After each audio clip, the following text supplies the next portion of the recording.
तो आज के इस वन डे वन चैप्टर में हम बात करने वाले हैं क्लास 12th का एक चैप्टर बड़ा इंपॉर्टेंट है, बायोडायवर्सिटी एंड कंजर्वेशन। इस चैप्टर को मैंने इसलिए लिया क्योंकि चैप्टर छोटा भी है और यहाँ से क्वेश्चंस भी काफ़ी बन जाते हैं। तो हम लोग डेली 2 सेशन कर रहे होंगे, जिसमें एक इस तरीके का ही एक छोटा सा सेशन होगा और एक बड़ा सा सेशन वहाँ पे होगा। तो इसमें टाइम बहुत ही कम लगेगा हमारा और चैप्टर भी कंप्लीट हो जाएगा। और नीट एग्जाम में टाइम भी बहुत कम है, 1 महीने के आसपास का टाइम लगभग नीट में बच चुका है। तो चलो स्टार्ट करते हैं। बायोडायवर्सिटी एंड कंजर्वेशन अपनी एनसीईआरटी को निकाल कर बैठें। और उसके पहले एक इंपॉर्टेंट इंफॉर्मेशन मैं बता दूं, नीट 2023 का जो बच्चे एग्जाम देने वाले हैं, तुम्हारे छोटे भाई बहन हो सकते हैं जो अभी क्लास 12th में ही हैं, उनके लिए सक्षम बैच आ रहा है 15 जून 2022। 15 जून से स्टार्ट होने वाला है। इसमें एडुकेटर्स ये होंगे हमारे पास और पूरी अनअकैडमी की पैनल जैसे हमेशा होती है तुम्हारे साथ वो होगी। और अभी कुछ ऑफर भी चल रहा है, अनबॉक्स 20। इसमें क्या होगा, 6 मंथ एक्सटेंशन मिल रहा होगा तुम्हें। अगर तुम अनअकैडमी का 18 मंथ्स का सब्सक्रिप्शन लेते हो तो इसमें एक्स्ट्रा तुम्हें 6 मंथ का एक्सटेंशन मिल रहा होगा। तो काफी अच्छा ऑफर है तुम्हारे लिए। ये ऑफर बस वैलिड होगा 15 जून की रात 12 बजे तक। कोड कुमार लाइव सबको पता होगा ही, और इस कोड को यूज कर तुम मैक्सिमम पॉसिबल डिस्काउंट जो भी है वो तुम आराम से ऑब्टेन यहां पे कर सकते हो। तो ये तो बात थी कुछ बैचेस के बारे में जो मेरी अपकमिंग बैचेस अनअकैडमी प्लस पे आ रही हैं। और जो बच्चे आइकॉनिक का लेना चाहते हैं वो आइकॉनिक का ले सकते हैं। और मेरे पर्सनल मेंटरशिप में आने के लिए तुमको कोड मालूम ही है। चैप्टर स्टार्ट करते हैं हम। चैप्टर का नाम है बायोडायवर्सिटी एंड कंजर्वेशन। बिल्कुल एनसीईआरटी की डेटा मार्क करते चलें जो इंपॉर्टेंट है। और देखो बड़ा अच्छा किस्मत है तुम्हारा, मैं कहूं पिछले 15-20 सालों में तुम अगर इस चैप्टर के क्वेश्चन देखते हो, 2 तो आएंगे ही, मैक्सिमम 3 भी आए हैं। इन सीटू एक सीटू पे क्वेश्चन फेमस ही रहा है इस चैप्टर से। इस चैप्टर में डेटा भरे पड़े हैं, लेकिन आज तक डेटा नहीं पूछा गया कभी इस चैप्टर से। लेकिन हम लोग हमेशा सेफ साइड खेलेंगे और हम लोग डेटा को भी देखने वाले हैं यहां पे। तो चलो कहानी के तौर पे 1 घंटे में चैप्टर हम लोग कंप्लीट कर चुके होंगे। अगर कोई एलियन जो दूसरे प्लैनेट से आता है, हम उसे एलियन कहते हैं, अगर वो हमारे प्लैनेट को देखेगा तो हमारे इस प्लैनेट की बायोडायवर्सिटी को देखकर अचंभित हो जाएगा। उसे लगेगा कि कितनी बायोडायवर्सिटी है यहां। एग्जाम्पल के तौर पे उसे जब यहां देखने को मिलेगा तो 20,000 से ज्यादा तो चींटियों की स्पीसीज मिलेगी। तुम अपने इंजीनियरिंग वाले फ्रेंड को बताना जो इंजीनियरिंग का प्रिपरेशन कर रहे हैं कि चींटियों की स्पीसीज 20,000 से ज्यादा है। बीटल्स जो एक टाइप का आर्थ्रोपोडा का मेंबर है, कीड़े मकोड़े, 3 लाख से ज्यादा स्पीसीज होती है उनकी। 28,000 से ज्यादा मछलियों की स्पीसीज है। 20,000 से ज्यादा ऑर्किड्स के स्पीसीज हैं। तो ये बिलीव करना हार्ड होता है। वही सब बातें एनसीईआरटी बता रही है तुम्हें। ये डेटा पूछे नहीं जाते, मैं बार बार कह रहा हूं, डेटा उतना इंपॉर्टेंट नहीं है। अब इसके बाद कई सारे सवाल पूछ रखे हैं एनसीईआरटी ने कि इतने सारे स्पीसीज क्यों हैं, इतनी बायोडायवर्सिटी की जरूरत क्यों पड़ी, कितने साल लगे इस पूरे के पूरे बायोडायवर्सिटी को हमें अचीव करने के लिए, और बायोडायवर्सिटी का इतना डायवर्सिफिकेशन कैसे हुआ। इंडिया की बायोडायवर्सिटी अलग है, ब्राजील की बायोडायवर्सिटी अलग है। तो इतनी बायोडायवर्सिटी का डायवर्सिफिकेशन कैसे हुआ, ये सारी बातें यहां पर देखने वाले हैं। इंसानों को क्या बेनिफिट पहुंचता है इस गजब की डायवर्सिटी के साथ, बायोस्फीयर में डायवर्सिटी का क्या इंपॉर्टेंट रोल है, ये सारा चैप्टर इसी के बारे में बात करता है। यहां से स्टार्ट होती है चैप्टर बायोडायवर्सिटी। पहले हम पढ़ेंगे पूरी बायोडायवर्सिटी के बारे में, फिर आखिरी में देख रहे होंगे हम इनकी कंजर्वेशन के क्या टेक्निक्स हैं। तो स्टार्ट करें। हमारे बायोस्फीयर में इमेंस डायवर्सिटी है, छोटा मोटा नहीं, बहुत ही गजब की डायवर्सिटी है हमारे पूरे बायोस्फीयर में। और हेट्रोजेनिटी इसी को बोलते हैं। डिफरेंट टाइप की जो बायोडायवर्सिटी हमें मिल रही है इसे ही हेट्रोजेनिटी बोला जाता है। जेनेटिक्स की लैंग्वेज यहां पे एनसीईआरटी यूज कर रही है। ये सिर्फ स्पीसीज लेवल पे इतनी बायोडायवर्सिटी नहीं है, ये जेनेटिक लेवल पे भी है, ये इकोलॉजिकल लेवल पे भी है। मतलब हर एक लेवल पे ये डायवर्सिटी तुम्हें देखने को मिलेगी। एग्जाम्पल, नदियों की डायवर्सिटी अलग है, समंदर की बायोडायवर्सिटी अलग है। दो अलग अलग इकोसिस्टम को अगर तुम कंपेयर करो, उसकी डायवर्सिटी अलग है। इंडिया की डायवर्सिटी बहुत अच्छी है, नॉर्वे की डायवर्सिटी उतनी अच्छी नहीं है, क्योंकि नॉर्वे एक छोटा सा देश है, उतनी डायवर्सिटी नॉर्वे में नहीं देखने को मिलती है। मैक्रोमोलिक्यूल तक हम पहुंच चुके। सेल, बायोम, सोच कर देखो ना, सेल कितनी छोटी सी चीज है, सेलुलर लेवल पे भी तो इतनी सारी डायवर्सिटी है। जैसे न्यूरॉन एक अलग सेल है, मसल सेल अलग है, आरबीसी अलग है, डब्ल्यूबीसी अलग है, इतने सारे सेल तो तुमको सेलुलर लेवल पे मिल रहे हैं। बायोम की बात करते हैं तो ट्रॉपिकल बायोम, डेजर्ट बायोम की बात करते हैं, सहारा डेजर्ट की बात करते हैं ना, बायोम भी बड़े सारे हैं। मतलब डायवर्सिटी की तो पूछो मत, इतनी गजब की डायवर्सिटी, हर एक लेवल पे बायोडायवर्सिटी इतनी गजब की। बायोडायवर्सिटी टर्म को पॉपुलर करने वाले एडवर्ड विल्सन, नाम नहीं दिया था इन्होंने बायोडायवर्सिटी टर्म, बायोडायवर्सिटी टर्म देने वाले अलग थे, छोड़ो उनको। लेकिन एडवर्ड विल्सन वो सोशियोबायोलॉजिस्ट हैं जिन्होंने बायोडायवर्सिटी टर्म को पॉपुलर करने का काम किया था। To describe the combined diversity, मतलब सारे डायवर्सिटी को एक लेवल पर एक लेकर आ गए थे। वो कौन सी चीज थी? पहला जेनेटिक डायवर्सिटी, दूसरा स्पीशीज डायवर्सिटी, तीसरा इकोलॉजिकल डायवर्सिटी। अगर मैं ये तीनों डायवर्सिटी को जोड़ दूं तो सब मिलाकर बनते हैं बायोडायवर्सिटी। मतलब biodiversity is equal to genetic diversity is equal to species diversity is equal to ecological diversity. तीनों को मिला दें तो हम बोल सकते हैं कि हां, ये बायोडायवर्सिटी ही तो है। नेक्स्ट, एक सिंगल स्पीशीज है ना, एक सिंगल स्पीशीज, इसकी भी बहुत ज्यादा डायवर्सिटी देखने को मिल सकती है। कौन से लेवल पे? जेनेटिक लेवल पे। अलग अलग जगह डिस्ट्रीब्यूशन मिलेगा, अलग अलग जगह जेनेटिक डायवर्सिटी हमें देखने को मिलेगी। एक एग्जांपल तुम्हारे सामने लेता हूं, रोवोल्फिया वोमिटोरिया। ये एक टाइप का मेडिसिनल प्लांट होता है, दवाइयां बनाई जाती हैं यहां से। कौन सा प्लांट है? Rauvolfia vomitoria. ये हिमालय के अलग अलग रेंजेस में मिलती है, हिमालय की पहाड़ी में ही अलग अलग रेंजेस पे मिल रही है। मतलब अगर कोई हिमालय का पहाड़ है तो कोई यहां मिल रहा, कोई यहां मिल रहा, कोई यहां मिल रहा। Might be in terms of the potency and the concentration of the active chemical. इसी प्लांट से एक केमिकल निकलती है जिसका नाम है रिजरपाइन, जिससे कि दवाइयां प्रोड्यूस की जाती हैं। अब जो सबसे टॉप लेवल पे रोवोल्फिया वोमिटोरिया मिल रहा है, उससे भी रिजरपाइन निकल रही है। जो सबसे बॉटम पे है रोवोल्फिया, उससे भी रिजरपाइन निकल रहा है। लेकिन दोनों की पावर और कंसंट्रेशन अगर चेक करें, उसमें बहुत ज्यादा फर्क होता है, क्योंकि ये जेनेटिकल लेवल पे ऐसा हुआ है। और तुम अच्छे तरीके से जानते हो सेंट्रल डॉगमा को, डीएनए से एमआरएनए बना और एमआरएनए से प्रोटीन बना। तुम समझ गए होगे, जैसा जीन होगा वैसा ही तो आगे का प्रोटीन डिसाइड होगा। तो रिजरपाइन एक केमिकल है, ये भी एक टाइप का प्रोटीन है। तो ये डिसाइड हो रहा है जेनेटिक लेवल पे। इंडिया की बात अगर हम करें तो इंडिया में 50,000 से ज्यादा जेनेटिकली डिफरेंट स्ट्रेन है। किसके? राइस के। मतलब वैरायटी है 50,000 से ज्यादा। बायोटेक एप्लीकेशन वाले चैप्टर में ये डेटा 50,000 नहीं है, वहां ये डेटा 2 लाख है। अब पूछोगे कौन सही? मैं कहूंगा दोनों सही है। क्यों? देखो, इंडिया में यहां पे बात की गई है 50,000 से ज्यादा।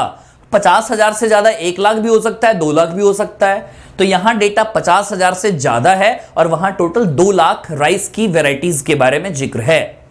इसके बाद 1000 मैंगो की वैरायटीज हमारे इंडिया में है। सोच कर देखो ना, कितनी ज्यादा जेनेटिकल डायवर्सिटी देखने को मिल रही है। एक डेटा नोट करेंगे, हमारे इंडिया में 1 नंबर पे राइस की डायवर्सिटी याद रखेंगे, 2 नंबर पे वीट की और 3 नंबर पे मैंगो की। मतलब राइस की याद रखेंगे करीब 50,000 के आसपास, मैंगो की 1000, और इन दोनों के बीच में वीट का डायवर्सिटी देखने को हमें मिलेगा। तो ये नोट कर लेना, इंपॉर्टेंट है। स्पीशीज डायवर्सिटी, अब स्पीशीज लेवल पे बात होगी। जेनेटिक डायवर्सिटी जेनेटिक लेवल पे बात हुई थी और ये स्पीशीज लेवल पे बात होगी। एग्जाम्पल के तौर पे वेस्टर्न घाट्स के पास एम्फीबियन स्पीसीज ज्यादा हैं as compare to eastern Ghat. Note कर लेना, यही सब चीजें याद रखनी है।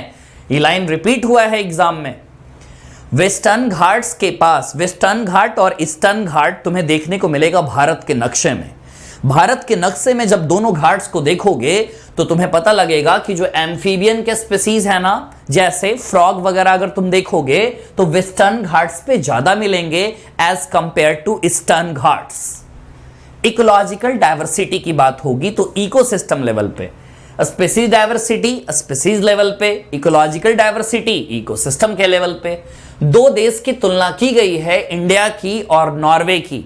इंडिया और नॉर्वे में इंडिया की बायोडाइवर्सिटी बहुत ही बेहतर है क्योंकि यहां रेगिस्तान है, रेन फॉरेस्ट हैं, ट्रॉपिकल रेन फॉरेस्ट, मैंग्रोव्स हैं वेस्ट बंगाल में, याद होगा, कोरल रिफ्स हैं हमारे देश में, वेटलैंड्स हैं, इश्यूरीज वो जगह हैं जहां नदियां समंदर से मिलती हैं, अल्पाइन मिडोज हैं, ग्रेट इकोसिस्टम डाइवर्सिटी है then a Scandinavian country like Norway. Norway से कहीं बेहतर हमारे इंडिया की बायोडाइवर्सिटी है। यहां पर स्कैंडिनेवियन कंट्री नॉर्वे के लिए यूज किया जाता है क्योंकि 2-3 कंट्रीज यहां पे आसपास में ही हैं। हम जहां तक आज पहुंचे हैं इस इवोल्यूशन में पहुंचने के लिए करोड़ों अरबों साल लग चुके हैं यहां तक पहुंचने के लिए, जो आज हमने इतनी गजब की डाइवर्सिटी हमने ऑब्टेन करी है। लेकिन जिस रफ्तार पे हमारी स्पीसीज लॉस हो रही हैं तो हम लेस देन 2 सेंचुरीज में वो खो चुके होंगे जो हमने मिलियंस ऑफ ईयर में इकट्ठा किया है। नेक्स्ट, बायोडाइवर्सिटी और कंजर्वेशन, यही चैप्टर का नाम है। ये आज नेशनल नहीं इंटरनेशनल मुद्दा बन चुका है। ज्यादातर लोग ये रियलाइज कर पा रहे हैं कि बायोडाइवर्सिटी की कितनी क्रिटिकल इंपॉर्टेंस है अगर हम इस प्लैनेट पे सही और सलामत तरीके से रहना चाहते हैं तो। अब यहां पर एक बात पूछा है एनसीईआरटी ने कि तुम्हारे अर्थ में और तुम्हारे इंडिया पे कितने स्पीसीज हैं। तो पहली बात अर्थ की होगी और फिर बात इंडिया की होगी। 2-3 पेजों में एनसीईआरटी ने इसे पूरा बताया है। डेटा बहुत सारे हैं, साथ में चलेंगे मेरे। बहुत सारे पब्लिश्ड रिकॉर्ड्स हैं, कितने स्पीसीज हैं, ऐसे हैं वैसे हैं। हमें तो मतलब है IUCN से। अब IUCN क्या है? International union for conservation of nature and natural resources. IUCN वो किताब है, 2004 की ये किताब है। जैसे ICBN और ICZN किताब है, ऐसे ही ये भी किताब है। ये किताब उन स्पीसीज का जिक्र करती है जो स्पीसीज इस दुनिया से चले गए, जो स्पीसीज इस दुनिया से जाने वाले हैं और जिन स्पीसीज पे बहुत ज्यादा खतरा है, और टोटल स्पीसीज कितने हैं हमारे अर्थ पे, सारे का डेटा ये किताब रखती है IUCN। टोटल नंबर जो प्लांट और एनिमल के स्पीसीज के हैं वो करीब 1.5 मिलियन हैं। द लिविंग वर्ल्ड पढ़ते हैं तो यही डेटा 1.7 to 1.8 मिलियन मिलता है। दोनों में फर्क है, बात है। ये डेटा 2004 के अकॉर्डिंग है, लेकिन जो द लिविंग वर्ल्ड का डेटा एनसीईआरटी ने दिया है वो 2010 के रिकॉर्ड के अकॉर्डिंग है। तो दोनों में फर्क तो मिलेगा ही मिलेगा, 6 साल का अंतर है। तो ओवरऑल हमें ये तो पता है कि टोटल कितने स्पीसीज डिस्क्राइब्ड हैं और कितने डिस्कवर किए गए, लेकिन इसका अंदाजा कैसे पता चले कि हमारे अर्थ पे टोटल स्पीसीज होंगे कितने, इसका भी खुलासा रॉबर्ट मेयर ने किया कि हमारे अर्थ पे टोटल 7 मिलियन स्पीसीज एग्जिस्ट करते होंगे, जिसमें हमने बस अभी तक डिस्कवरीज इतनों की ही की है। एस्टिमेट्स ये बताते हैं, कई लोगों के तुक्के ये बताते हैं कि बहुत सारे ऐसे हैं जिन्हें हमने खोजा भी नहीं है अभी तक। फॉर मेनी टैक्सोनॉमिक ग्रुप, ये लाइन बहुत इंपॉर्टेंट है, species inventories are more complete in temperate than in tropical countries. NCERT ये कहना चाह रही है ट्रॉपिकल कंट्रीज में अभी बहुत स्कोप है डाइवर्सिटी के मिलने की, अभी हम खोज भी नहीं पाए हैं उतना। टेम्परेट में लगभग कंप्लीट हो चुका है क्योंकि डाइवर्सिटी उतनी नहीं होती एज कंपेयर टू अगर हम ट्रॉपिकल की बात करें तो अगर हम बात करें तो ट्रॉपिक्स में बहुत कुछ खोजा जाना बाकी है, और खासकर कहें तो इंसेक्ट को खोजा जाना बहुत ज्यादा बाकी है, क्योंकि लार्जेस्ट फाइलम जो होता है वो आर्थ्रोपोडा ही होता है, और आर्थ्रोपोडा का सबसे बड़ा क्लास होता है इंसेक्टा। इंसेक्टा के तो बहुत सारे मेंबर अभी मिलने बाकी होंगे ट्रॉपिकल रीजन्स की अगर बात हम करें तो। कुछ एक्सट्रीम एस्टिमेट्स बताते हैं कि 20 से 50 मिलियन के करीब स्पीसीज हो सकते हैं, लेकिन हम चलें तो एक साइंटिफिक डेटा के अकॉर्डिंग जो रॉबर्ट मे ने दिया कि टोटल 7 मिलियन स्पीसीज हमारे अर्थ पे एग्जिस्ट करते होंगे। ये कोई महज तुक्का नहीं है, ये कोई एडुकेटेड गेस नहीं है, ये साइंटिफिक कैलकुलेशन के अकॉर्डिंग ये चीज बताई गई है और नीट में आया भी है 7 मिलियन का। और इसमें इंसेक्ट याद रखेंगे और ट्रॉपिकल में खोजा जाना बाकी है, और IUCN का फुल फॉर्म 2004 और 1.5 मिलियन। आगे चलें हम, बहुत इंपॉर्टेंट है डेटा, क्या लिखती है NCERT वो सुने। More than 70% of all the species recorded are animals। मतलब अगर 100 खोजे जाते हैं तो उसमें 70 जो है ना वो तुम्हें एनिमल्स मिलते हैं। प्लांट्स की बात करें, algae, fungi, bryophyte, gymnosperm, angiosperm comprises no more than 22% of the total. एक बात नहीं समझ में आई कि हमारे पास 100% पूरी बायोडाइवर्सिटी है, 70% से ज्यादा मुझे देखने को मिलता है एनिमल, 22% से कम लगभग मुझे देखने को मिलते हैं प्लांट्स, टोटल हुए 92%। करीब 8% से कम डेटा तो हमारे पास अवेलेबल है ना। आखिर वो क्या हैं? वो प्रोकैरियोट्स हैं जो कुछ खोजे गए हैं। कुछ ऐसे मोनेरा के मेंबर हैं जो तुमने नाम सुने हैं, जैसे इशरिचिया कोलाई, ऐसे कई सारे नाम तुमने सुने हैं, वो इसके मेंबर में आते हैं, इसलिए 8% उनके है। बच्चों को डाउट आता है इसमें, है ना। तो 70% एनिमल्स, 22% प्लांट्स, बाकी बचे हुए प्रोकैरियोट्स के वो मेंबर्स हैं। अमंग एनिमल्स इंसेक्ट सबसे ज्यादा हैं, अभी भी बात चल रही थी, making up more than 70% of the total. सोच कर देखो ना, 100 में 70% तो एनिमल्स हैं, और इन 70 में भी अगर हम बात करें तो मैक्सिमम कौन है? इंसेक्ट ही देखने को मिल रहे हैं, making up more than 70% of the total. मतलब 70% एनिमल में 70% इंसेक्ट ही हैं। तो मानकर चलो कि अगर इस प्लैनेट पे 10 एनिमल खोजे जाते हैं तो उसमें 7 हमें इंसेक्ट मिलेंगे। 10 में 7, 100 में 70। इतना डाइवर्सिफिकेशन इंसेक्ट का कैसे आया? क्योंकि तुमको पता है इंसेक्ट की काइटिनियस सेल वॉल होती है। एक्सोस्केलेटन काइटिनियस होने के कारण वो बहुत सारे चीजों को फेस कर सकते हैं, और ऐसा बहुत सारे ऑर्गेनिज्म नहीं कर सकते हैं। The number of fungi species in the world is more than the combined of the total species. देखो, अगर मैं किसको किसको जोड़ दूं, देखना जरा, अगर मैं फिशेस को जोड़ दूं, प्लस मैं एम्फीबियंस को जोड़ दूं, प्लस मैं रेप्टाइल्स को जोड़ दूं, प्लस मैं मैमल्स को जोड़ दूं, फिर भी फंजाई की जो स्पीसीज है ना वो मुझे ज्यादा ही मिलेगी। समझ गए? फंजाई की स्पीसीज इतनी ज्यादा है, मैं सोचो ना किसको किसको कंपेयर कर रहा हूं, मछलियों को, एम्फीबियंस को, रेप्टाइल्स को, मैमल्स को। जैसे तुमको दिखाता हूं ये, अब यहां पे काफी प्रॉब्लम होता है, पाई चार्ट में जब आती है ना ये चीज तो हमें पता नहीं चलता पहले किसको करें। तो मैंने यहां पे नंबरिंग लिख रखा है। इनवर्टिब्रेट्स में सबसे ज्यादा नंबर इंसेक्ट के हैं, उसके बाद अदर एनिमल ग्रुप, तीसरे नंबर पे रखना मोलस्का को, चौथे नंबर पे क्रस्टेशियंस को। इसका तो बड़ा सिंपल सा ट्रिक है, FB राम याद रखना, FB Ram. Fishes, birds, reptiles, amphibians और मैमल्स।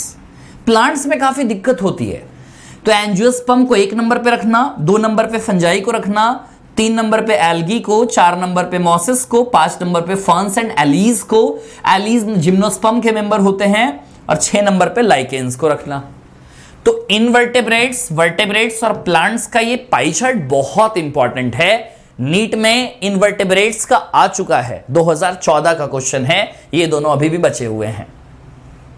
बात समझ में आ गई? तुम एक बात गौर से देखो ना, यहां पर इनवर्टेब्रेट्स का देखा, वर्टेब्रेट्स का देखा, प्लांट्स का देखा, प्रोकैरियोट्स की कहीं भी जिक्र नहीं की गई। ये पूरा का पूरा प्रोकैरियोट्स के बारे में कोई चर्चा ही नहीं करता। बायोलॉजिस्ट इस बात के लिए पूरी गारंटी लेते ही नहीं कि कितनी प्रोकैरियोट के स्पीसीज है। सबसे बड़ा प्रॉब्लम है ना, जो कन्वेंशनल टैक्सोनॉमिक मेथड है, जो पुराने तौर तरीके से आज भी टैक्सोनॉमी इस्तेमाल हो रही है, वो सुटेबल ही नहीं है कि वो माइक्रोब के स्पीसीज को आइडेंटिफाई कर पाए। क्यों नहीं है? And many species are simply not culturable. जैसे माइकोबैक्टीरियम लेप्री, इसको तुम कल्चर कर ही नहीं सकते लेबोरेटरी में, तो कैसे पता करोगे इसके बारे में? लेबोरेटरी कंडीशन के लिए सुटेबल ही नहीं है। अगर हम बायोकेमिकल और मॉलिक्यूलर क्राइटेरिया अगर हम चलो बैक्टीरिया को मान भी लें, हम उनके मॉलिक्यूलर बेसिस पे चले भी जाएं, उनकी अकेले की डायवर्सिटी मिलियंस में चली जाएगी। कई किताबें तो लिखती हैं कि बिलियंस में चली जाएंगी उनकी अकेले की डायवर्सिटी। इतनी ज्यादा डायवर्सिटी है बैक्टीरिया की, इसलिए उसमें हमें खोना नहीं है। अगर वो उसमें खो जाएंगे ना, तो जो रॉबर्ट मे का 7 मिलियन का एस्टिमेशन है ना, उसका अभी तक 2 मिलियन ही डिस्कवर हो पाया, 5 मिलियन बचे हुए हैं, तो वो कैसे खोज पाएंगे? समझे? तो वो भी जरूरी है, इसलिए इस पे फोकस नहीं करते हैं हम। ये पैराग्राफ बहुत इंपॉर्टेंट होने वाला है, ध्यान से सुनेंगे। हम बात करते हैं इंडिया की। पूरे दुनिया के जमीन की बात करें तो जमीन का हिस्सा हम बस शेयर करते हैं 2.4%, बस इतनी ही डायवर्सिटी है, इतनी ही लैंड हम शेयर करते हैं पूरी दुनिया के साथ। मतलब दुनिया का अगर 100% लैंड है ना, तो इंडिया बस 2.4% कैरी करता है। लेकिन वही हम डायवर्सिटी के मामले में देखें तो अगर पूरी दुनिया की डायवर्सिटी 100% है तो 8.1% बायोडायवर्सिटी अकेले इंडिया कैरी करता है। जमीन हमारे पास कम है, लेकिन बायोडायवर्सिटी की कोई कमी नहीं है हमारे पास। This is what makes our country one of the 12 mega biodiversity country of the world. पूरे देश में 12 मेगा डायवर्सिटी दुनिया में है, मेगा डायवर्सिटी कंट्रीज। उसमें ब्राजील भी है, उसमें इंडिया भी शामिल है। आगे की डेटा बहुत इंपॉर्टेंट है, ध्यान से सुनेंगे तो ये डेटा बहुत इंपॉर्टेंट था। 2.4 और 8.1 और 12 mega diversity country. Nearly 45,000 species of plants और twice as many of animals, मतलब 90,000 मान लें, अगर 45,000 वो है तो, have been recorded from India. ध्यान देंगे, हमारे देश से 45,000 स्पीसीज प्लांट के अभी तक मिले हैं और एनिमल्स के 90,000। मैंने तुम्हें हमेशा बताया एनिमल्स के नंबर हमेशा ज्यादा रहेंगे, क्योंकि एनिमल्स में लोकोमोशन की पावर होती है। जब भी कोई उन पर अटैक करने आएगा वो भाग सकते हैं, अनफेवरेबल कंडीशन में वो छुप सकते हैं। प्लांट्स नहीं कर पाते ऐसा, इसलिए मारे जाते हैं। How many living species are actually there waiting to be discovered and named? क्या है एस्टिमेशन? आओ देखें जरा। अगर हम रॉबर्ट मे की एस्टिमेशन को मानकर चलें तो टोटल 22% ही टोटल स्पीसीज अभी तक रिकॉर्ड किए गए हैं। इसका मतलब यह हुआ 7 मिलियन रॉबर्ट मे ने बताए थे, 1.5 मिलियन 2004 की डिस्कवरी हमें बताती है। इसका मतलब अभी बस 22% ही स्पीसीज डिस्कवर हुए हैं पूरी दुनिया से, और इंडिया से भी मिले हैं 45,000 प्लांट्स के स्पीसीज और 90,000 एनिमल के स्पीसीज। अगर हम इसी प्रोपोर्शन को इंडिया पे अप्लाई करते हैं कि इंडिया से अभी कितने स्पीसीज खोजे जा सकते हैं, तो ध्यान देंगे इंडिया से प्लांट के स्पीसीज टोटल 1 लाख खोजे जाने की उम्मीद है और एनिमल की करीब 3 लाख स्पीसीज खोजी जाने की उम्मीद है। इतने डिस्कवर हम कर सकते हैं अगर रॉबर्ट मे का डेटा सही हुआ तो। Next, would we ever be able to complete the inventory of the biological wealth of the country? क्या हम कभी भी पूरी तरीके से कंप्लीट कर पाएंगे इतनी इन्वेंटरी, इतना खोज पाएंगे हम? इसके लिए बहुत ही ज्यादा ट्रेंड मैन पावर की जरूरत होगी, अच्छे अच्छे टैक्सोनॉमिस्ट की जरूरत होगी, इमेंस ट्रेंड मैन पावर की जरूरत होगी, टाइम बहुत चाहिए होगा। सिचुएशन ऐसा लगता है कि ये होपलेस है। When we realize that a large fraction of these species faces the threat of becoming extinct even before we discover them, मतलब खोजने के पहले कोई गायब हो जा रहा है, तो ऐसा हो रहा है तो हम ये कैसे उम्मीद करें? चलो ठीक है, हमारे पास ट्रेंड मैन पावर भी होंगे, टाइम भी होगा, लेकिन उनको तुम कैसे खोज पाओगे जो गायब ही हो जाते हैं पहले ही? मतलब इंसान उनको अपना शिकार बना लेता है या ऐसे ही नेचर में गायब हो जाते हैं, वो उनका लाइफ स्पैन खत्म हो चुका है। किताब में बहुत अच्छी लाइन लिखी हुई है, nature's biological library is burning even before we catalogue the title of all the books stocked there. Library तो जल रही है, लाइब्रेरी जल रही है, हमने अभी तक किताबों का कैटलॉग भी नहीं बनाया था। Nature's biological library is burning, एक लाइब्रेरी से तुलना की गई है इस पूरे इकोसिस्टम की, कि स्पीसीज तो खत्म हो रहे हैं, उन स्पीसीज को अभी तक हमने कैटलॉग भी नहीं किया था, डॉक्यूमेंट भी नहीं किया था हमने। अगला टॉपिक है पैटर्न्स ऑफ बायोडायवर्सिटी। बायोडायवर्सिटी के आखिर क्या पैटर्न्स हैं, इसमें बताया गया है नॉर्थ पोल साउथ पोल पे कितने स्पीसीज के नंबर कैसे कैसे क्या हैं। आओ जरा चर्चा करते हैं इस पे। Latitudinal gradients. तुम जानते हो कि प्लांट और एनिमल की डायवर्सिटी पूरी दुनिया में एक जैसी हो ही नहीं सकती कभी। अगर तुम चले जाओ नॉर्थ पोल पे, साउथ पोल पे, और तुम ट्रॉपिकल रीजन में अगर हो, इंडिया, फिर तुम ट्रॉपिकल जोन में, मैं डिग्री से बताता हूं, 0 डिग्री से 20 डिग्री चले जाओ तुम इक्वेटर से, डायवर्सिटी बहुत ज्यादा है। लेकिन वही पोल पे चले जाओ, डायवर्सिटी बहुत ही कम मिलेगा तुम्हें। इसका मतलब पूरी दुनिया में तो यूनिफॉर्म नहीं है, अनइवन डिस्ट्रीब्यूशन है, कहीं ज्यादा तो कहीं कम। इंडिया की बात करो ना, केरला में कितनी डायवर्सिटी है, लेकिन वही चले जाओ जैसलमेर के साइड में जहां रेगिस्तान है, डायवर्सिटी है ही नहीं ज्यादा।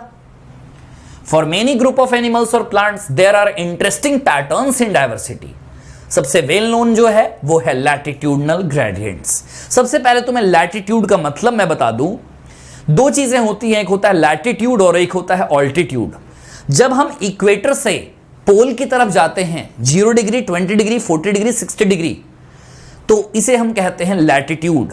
लेकिन जब हम सी लेवल से माउंटेन की तरफ जाते हैं, ऊपर की तरफ हम जाते हैं, तो इसे हम बोलते हैं कि ये ऑल्टीट्यूड है। तो लैटिट्यूड इक्वेटर से पोल की तरफ होता है, तो ध्यान रखना।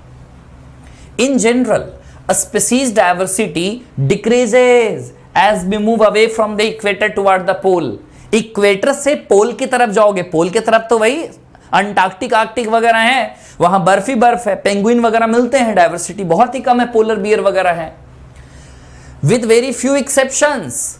मैं अगर तुमसे ट्रॉपिक्स की बात करूं, जहां की डिग्री बताई जा रही है 23.5 degree north to 23.5 degree south, तुम 0 डिग्री से स्टार्ट करो इक्वेटर से, तुम 23.5 डिग्री साउथ चले जाओ, तुम 23.5 डिग्री नॉर्थ चले जाओ, दोनों जगह तुम चले जाओ, harbour more species than temperate और पोलर एरियाज। बात बड़ी सिंपल सी है, इक्वेटर के पास में है ना, तो डायवर्सिटी ज्यादा ही देखने को मिलेगी टेम्परेट और पोलर एरियाज से। कुछ कुछ बातें बताई गई हैं।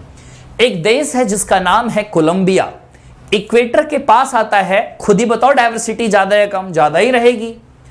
1400 स्पीसीज हैं बर्ड्स के।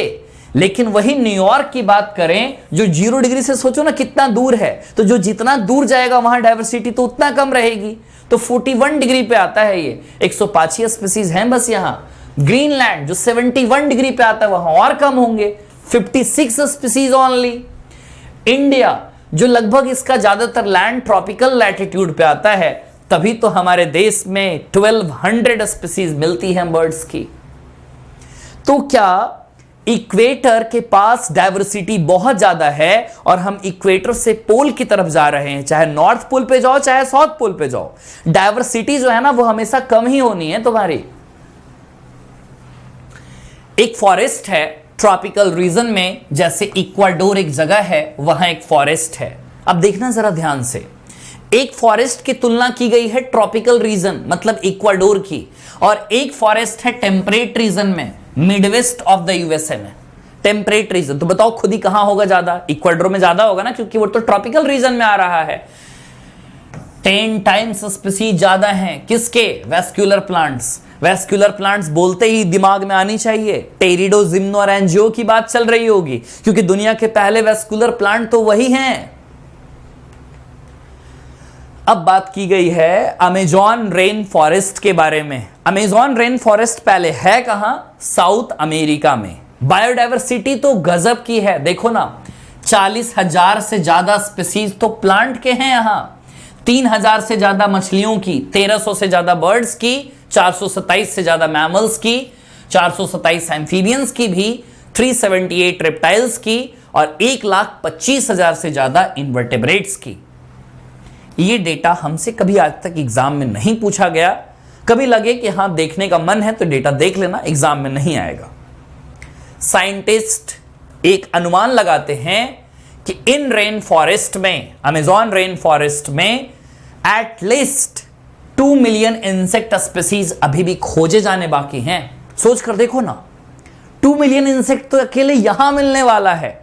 1.7 टू 1.8 मिलियन चलो 2010 की डिस्कवरी बताती है, और 2 मिलियन तो सिर्फ इंसेक्ट यहीं खोजे जाने बाकी हैं। देख रहे हो कि डायवर्सिटी कितनी गजब की है। What is so special about tropics? that might account for their greater biological diversity? ऐसा क्या है वहां जो इतनी बायोलॉजिकल डायवर्सिटी है? इकोलॉजिस्ट और इवोल्यूशनरी बायोलॉजिस्ट कुछ हाइपोथेसिस प्रपोज करते हैं। 3 हाइपोथेसिस है टोटल। क्या बताते हैं ये कि इतनी क्यों है डायवर्सिटी ट्रॉपिकल रीजन्स की? आओ जरा बात करते हैं। पहली, स्पेशिएशन। स्पेशिएशन का मतलब होता है इवोल्यूशन ऑफ न्यू स्पीसीज, नया नया स्पीसीज का फॉर्मेशन, हम इसे कहते हैं speciation. Speciation is generally a function of time. Time जैसे जैसे बीतता है नया नया स्पीसीज बनते चले जाते हैं। Unlike temperate region subjected to frequent glaciations in the past. देखो, ग्लेशिएशंस का मतलब यहां पे चेंज से है। ये जो ग्लेशिएशंस लिखा हुआ है ना, यहां पे चेंज से है। टेम्परेट रीजन्स में बहुत सारे चेंजेस आज तक देखे गए हैं, लेकिन ट्रॉपिकल रीजन जो है ना, अनडिस्टर्ब्ड है मिलियंस ऑफ ईयर से। तो बताओ, जहां कभी कोई डिस्टर्बेंस नहीं, वहां ज्यादा आबादी मिलेगी स्पीसीज की। Tropical latitudes have remained relatively undisturbed for millions of years and thus had a very long evolutionary time for a species diversification। तो पहली बात, इनको टाइम बहुत ज्यादा लंबा मिला है और यहां कोई डिस्टर्बेंस नहीं है। तो इस पैराग्राफ का यही मतलब है। दूसरी पैराग्राफ क्या कहती है कि ट्रॉपिकल इन्वायरमेंट जो है ना, वो लेस सीजनल है। ज्यादा मौसम चेंज नहीं होते हैं। बारिश होती है तो होती है, ऐसा नहीं हो कभी सूखा पड़ गया। लेकिन टेम्परेट रीजन में कुछ भी हो सकता है। आज बाढ़ आ गई है तो कल सूखा भी पड़ सकता है। तो ये प्रिडिक्टेबल इन्वायरमेंट नहीं है टेम्परेट में। लेकिन वही बात करें ट्रॉपिकल की, तो प्रिडिक्टेबल इन्वायरमेंट है, हम अनुमान लगा सकते हैं। जब कांस्टेंट इन्वायरमेंट है तो नीचे स्पेशलाइजेशन तो होगा ना। सब लोग अपना अपना बंटवारा तो कर ही लेंगे ना, कि मैं ये जगह ले लेता हूं, तुम वो जगह ले लो। सब ऐसे ऐसे बंटवारा कर बैठे हैं अपना, और स्पेसीज डाइवर्सिटी बढ़ गई। अगर ये हो कि कल बाढ़ आ रहा है, आज सूखा पड़ रहा है, तो कौन स्पेसीज अपने नीचे स्पेशलाइजेशन करे? और तुमको पता है, ये पढ़े हो तुम इकोसिस्टम में, नीचे स्पेशलाइजेशन वही करेगा जहां डाइवर्सिटी बहुत ज्यादा होती है। डाइवर्सिटी बहुत ज्यादा है, लोग बंटवारा आराम से कर लेते हैं। तीसरा, ट्रॉपिकल रीजन को सोलर एनर्जी बहुत मिलती है ना। मतलब सूरज भगवान की बहुत कृपा है वहां कि सोलर एनर्जी बहुत मिलती है। और ये भी बहुत इंपॉर्टेंट रीजन है।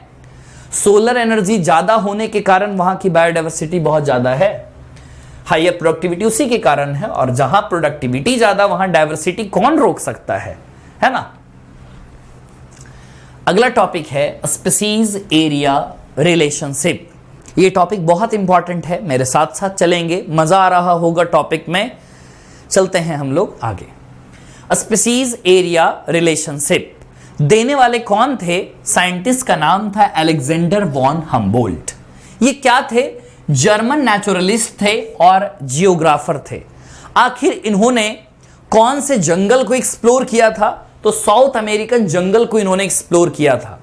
जब एक्सप्लोर किए तो कुछ बातें पता चली इन्हें। वो दुनिया को इन्होंने बताया कि देखो, जैसे जैसे हम एरिया बढ़ाते चलते हैं ना, जैसे ये एरिया है, इसके बाद जब एरिया इतना बढ़ा है, इसके बाद एरिया जब इतना बढ़ा है, एरिया इतना बढ़ा है, अगर इसमें 5 स्पीसीज है तो इसमें 10 मिलेगा इतने एरिया में, इसमें 15 मिलेगा तो इसमें 25 भी मिल सकता है। एरिया बढ़ा रहे हैं तो डाइवर्सिटी बढ़ रही है, लेकिन एक लिमिट तक ही ऐसा होगा। ऐसा नहीं कि एरिया बढ़ाते जाएंगे स्पीसीज भी बढ़ती जाएगी। बीच में रेगिस्तान भी तो आ सकता है। बीच में रेगिस्तान आएगा तो डाइवर्सिटी तो ऐसे ही कम हो गई। But only up to a limit. Line को पढ़ें फिर से। Region species richness increased with increasing explored area but only to a limit. In fact the relation between species richness और एरिया की अगर बात करें तो सबके लिए ये चीज अलग अलग है। और यहां पर जो ग्राफ बनता है वो रेक्टेंगुलर हाइपरबोला बनता है। जब लॉग स्केल पे देखते हैं ये, तो कुछ ऐसा आता है। ठीक है, तो ये चीज हमें ध्यान रखना है। स्ट्रेट लाइन में देखने को मिलेगा ये log s is equal to log c plus z log a। यहां पे सबका मतलब पता होना चाहिए। ये जो s है ना, ये स्पीसीज रिचनेस को बता रहा है, कितनी स्पीसीज है। a एरिया को बता रहा है और z बता रहा है लाइन का स्लोप। इसे रेग्रेशन कोफिशिएंट बोलते हैं, मैथमेटिकल टर्म होता है। और c तो y इंटरसेप्ट, ये तुम पढ़ते भी हो। ये देखिए बहुत इंपॉर्टेंट ये ग्राफ यहां पे है। पूछा जाएगा कैसा बन रहा है, तो बोलेंगे रेक्टेंगुलर हाइपरबोला। ध्यान देना जरा, अगर मैं कहता हूं ये इतना एरिया है, ठीक है, ये इतना एरिया है, ठीक है, अब ध्यान देना जरा, मैं पूरे एरिया को कंबाइन कर रहा हूं, ये एरिया अभी इतना है और ये एरिया अभी इतना है, तो तुम्हें लग रहा होगा कि जैसे जैसे हम एरिया बढ़ा रहे हैं वैसे वैसे स्पीसीज रिचनेस भी बढ़ती होगी, लेकिन एक लिमिट तक ऐसा ये देखने को मिलता होगा। इधर हम एरिया बढ़ा रहे हैं तो इधर स्पीसीज रिचनेस भी बढ़ती जा रही है। तो ये चीज हमें ध्यान रखना है। कुछ बातें भी पूछी है एनसीईआरटी ने। सबसे पहले यहां पे समझे, जेड जो है ना वो स्लोप है। जेड क्या है? स्लोप। अगर तुम मानकर चलो ये स्लोप अभी तुम्हें ऐसा दिख रहा है, अगर मैं स्लोप को ऐसे गिरा दूं तो स्पीसीज रिचनेस कम जाएगी। ध्यान रखना, स्पीसीज रिचनेस यहां पे कम जाएगी। कुछ बातें पूछी हैं, फिर उस पर एक सवाल पूछा है एनसीईआरटी ने। देखो, इकोलॉजिस्ट ने डिस्कवर किया कि जो जेड की वैल्यू है ना वो कितना आया है, वो वैल्यू जैसे मानकर चलो जेड वैल्यू इसको बोला जा रहा है कि ये टोटल वैल्यू जो है ना ये कितना आया है, ये जेड वैल्यू है। तो जेड की वैल्यू ना लाई करती है कहां से कहां तक? 0.1 से लेकर 0.2 तक। ठीक है, अब चाहे वो ब्रिटेन का प्लांट हो या बर्ड्स हो कैलिफोर्निया में या मॉलस्क हो न्यूयॉर्क स्टेट में, the slope of the regression lines are amazingly similar. सब जगह लगभग सिमिलर देखने को मिलते हैं। डेटा कितना बोला गया है? 0.1 से लेकर 0.2। ध्यान देना अब इस डेटा में। But if you analyse the species area relationship among very large areas, अभी तो ये सब छोटे छोटे एरिया की बात चल रही थी, जैसे न्यूयॉर्क की बात, कैलिफोर्निया की बात, ब्रिटेन की बात, ये सब छोटे जगह हैं। जैसे यूपी, उत्तर प्रदेश जितने भी बड़े नहीं है न्यूयॉर्क, तुम एक बार गूगल पे सर्च करना तो तुम्हें लगेगा न्यूयॉर्क तो एक छोटा सा जिला जैसा हो रहा है, जैसे बुलंदशहर मान के चलो वैसा न्यूयॉर्क है। तो छोटे हैं तो ज्यादा कहां मिलेगा? 0.1 से 0.2 तक मिलेगा। लेकिन अगर तुम इंटायर कॉन्टिनेंट का अगर तुम जेड निकालने बैठे तो वो जेड की वैल्यू जो है 0.6 से लेकर 1.2 आ सकती है, पूरे इंटायर कॉन्टिनेंट का निकालोगे तो।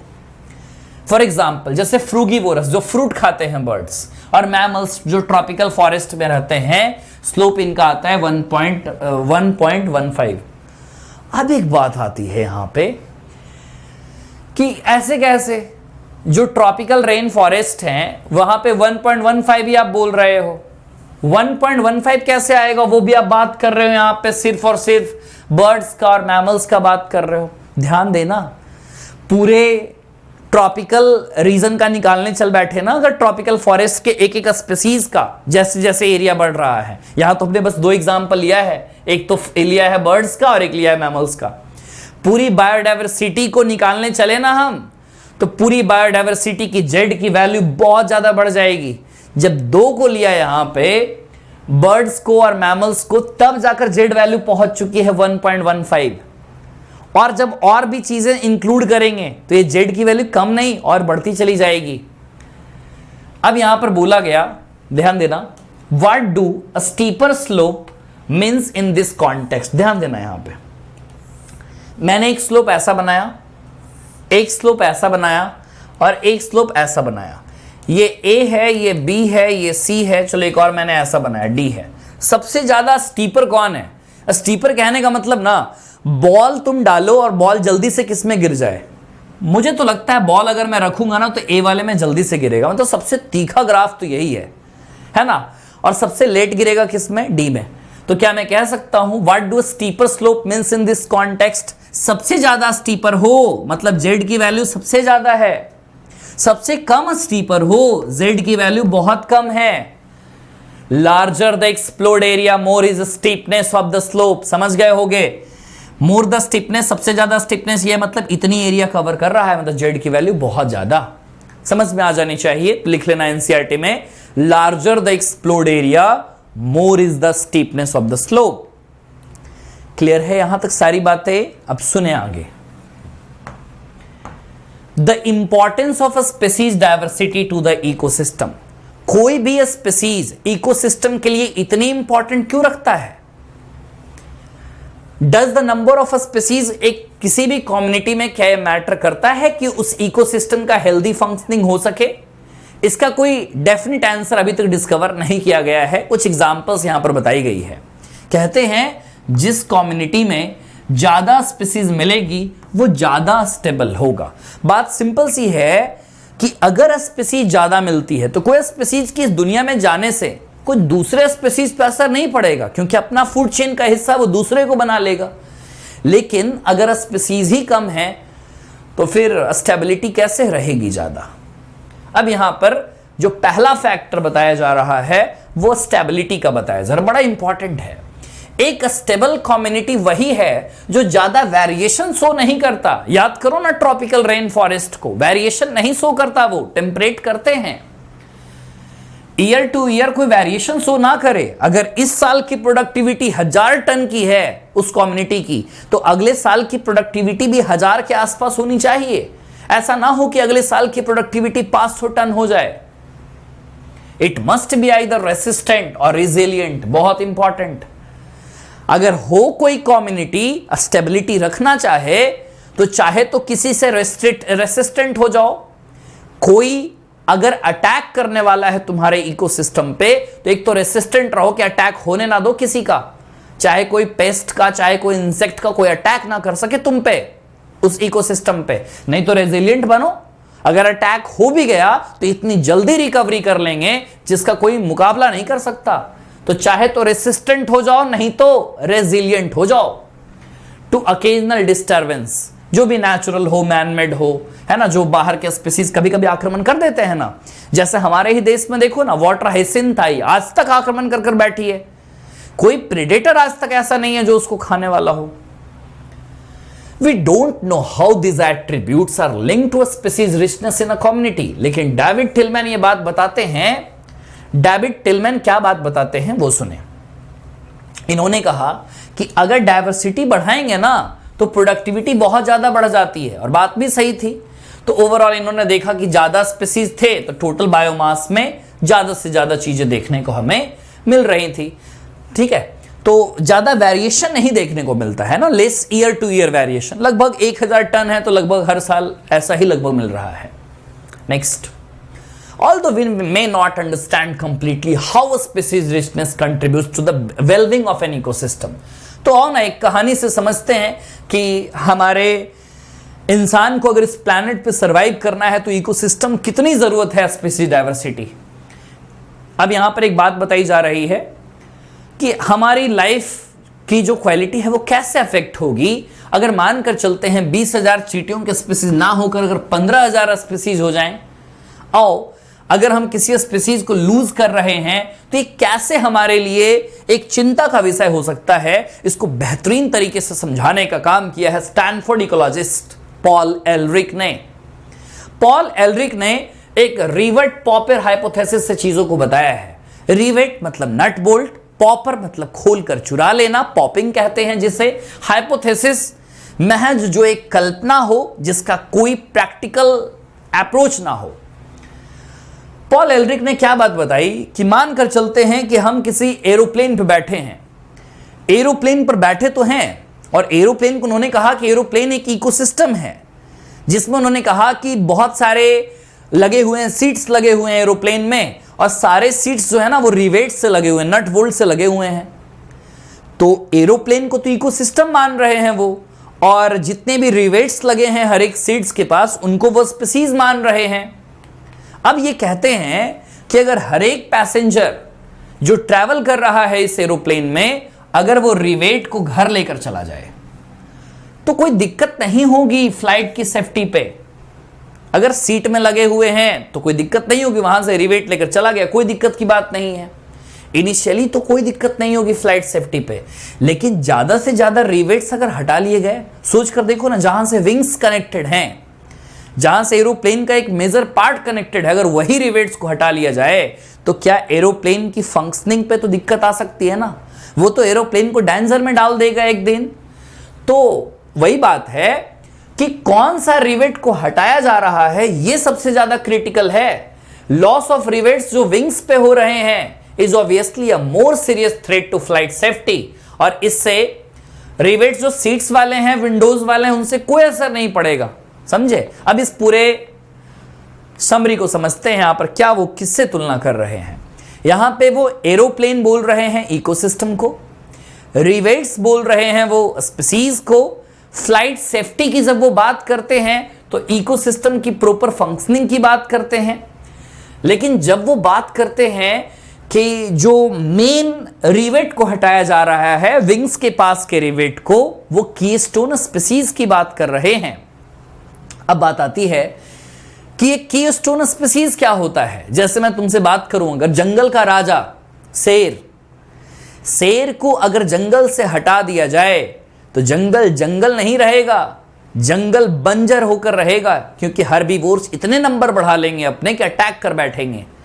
कीस्टोन स्पीसीज वो स्पीसीज होते हैं जो अपने इकोसिस्टम में नंबर तो बहुत कम होता है उनका, लेकिन अपने इकोसिस्टम में इंपैक्ट बहुत ज्यादा होता है।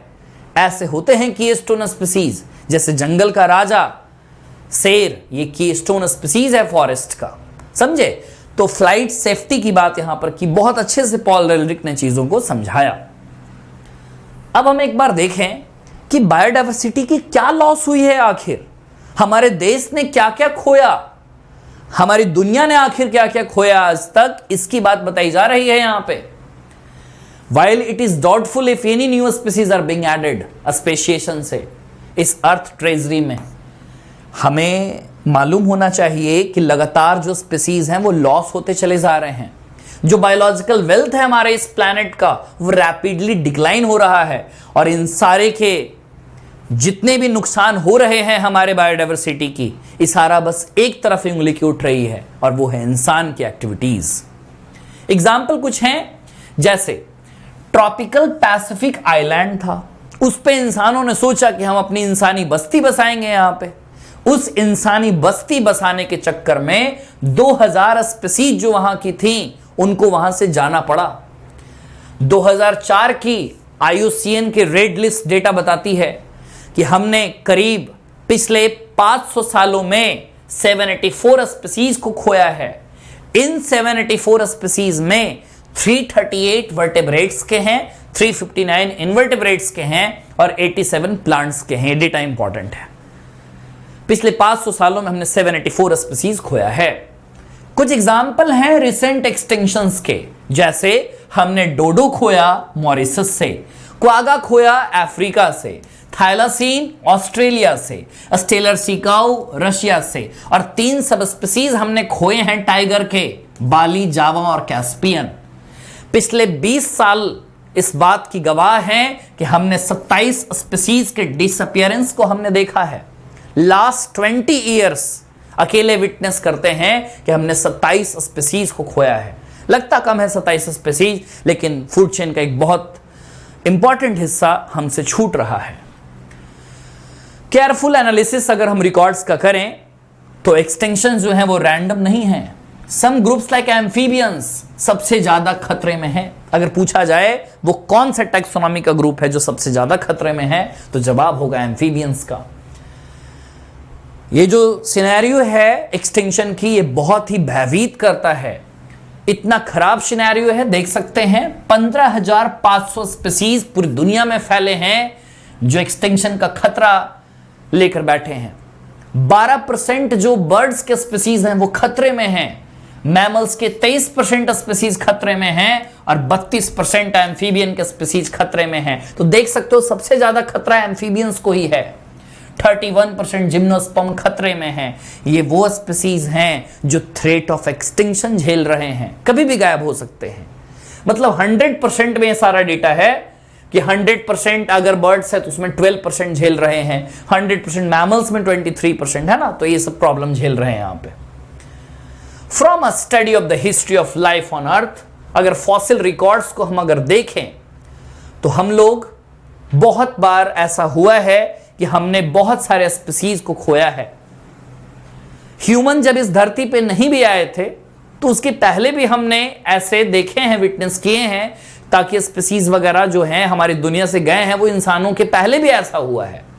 During the long period 3 billion years के पहले हम बात करें तो ओवरऑल 5 बार हमारे अर्थ पे मास लेवल का एक्सटिंक्शन हुआ है। छठे एक्सटिंक्शन की तैयारी में हम कहीं ना कहीं लगे हुए हैं। अगर ये एक्सटिंक्शन का ये रेट चलता रहा तो आगे आने वाले कुछ सालों में ही जो है पूरा का पूरा स्पीसीज हम लोग 100 ईयर्स में ही खत्म कर चुके होंगे, क्योंकि स्पीड है 100 to 1000 times faster then in the pre human times. देखो, इंसान नहीं ना थे तो उसके पहले उतना नहीं होता था लॉस, लेकिन जब इंसानों की एक्टिविटीज स्टार्ट हुई है ना तो उससे 100 to 1000 टाइम फास्टर हो चुका है ये एक्सटिंक्शन का रेट। अगर ऐसा चलता रहा तो हम पूरी स्पीसीज में, अगर हम देखें जितनी भी स्पीसीज हमारी अर्थ पे है उसका लगभग हाफ हम लोग 100 ईयर्स में खो चुके होंगे। इन जनरल, ये बहुत इंपॉर्टेंट डेटा है, ध्यान से सुनेंगे, टेक्स्ट बड़ा इंपॉर्टेंट है यहां पे, ध्यान से सुनना। इन जनरल अगर हम बात करें तो बायोडायवर्सिटी की लॉस अगर होती है तो इससे क्या क्या होता है नुकसान, वो सुने। Decline in plant production, plant की प्रोडक्टिविटी बहुत ही कम हो जाएगी अगर स्पीसीज का लॉस होता है तो। हां, देखो सिंपल सा बात बताया जा रहा है कि loss of biodiversity in a region may lead to, इसके बाद क्या क्या प्रॉब्लम आएगा वो बताया जा रहा है कि प्लांट की प्रोडक्टिविटी कम हो जाएगी। दूसरा, जो रेसिस्टेंट है एनवायरनमेंट, कितने सारे पर्टिवेशंस एनवायरनमेंट, कितने सारे जो भी है कंडीशन, जैसे ड्राउट वगैरह हैं, फ्लड आ जाती है, एनवायरनमेंट कितनी सारी जो प्रॉब्लम्स क्रिएट होती है ना, उनको झेल पाना ये बड़ा कम हो जाएगा क्योंकि स्पीसीज कम हो जाएंगे। वेरिएबिलिटी जो सर्टेन इकोसिस्टम में है, प्लांट की प्रोडक्टिविटी है, पानी का जो यूज है ना, वाटर साइकिल वगैरह सब कुछ गड़बड़ हो जाएगा, पूरी तरीके से बीमारियां फैल जाएंगी अगर स्पीसीज का लॉस होता है तो। क्योंकि देखो सब आपस में ना एक दूसरे पे इंटरडिपेंडेंट है।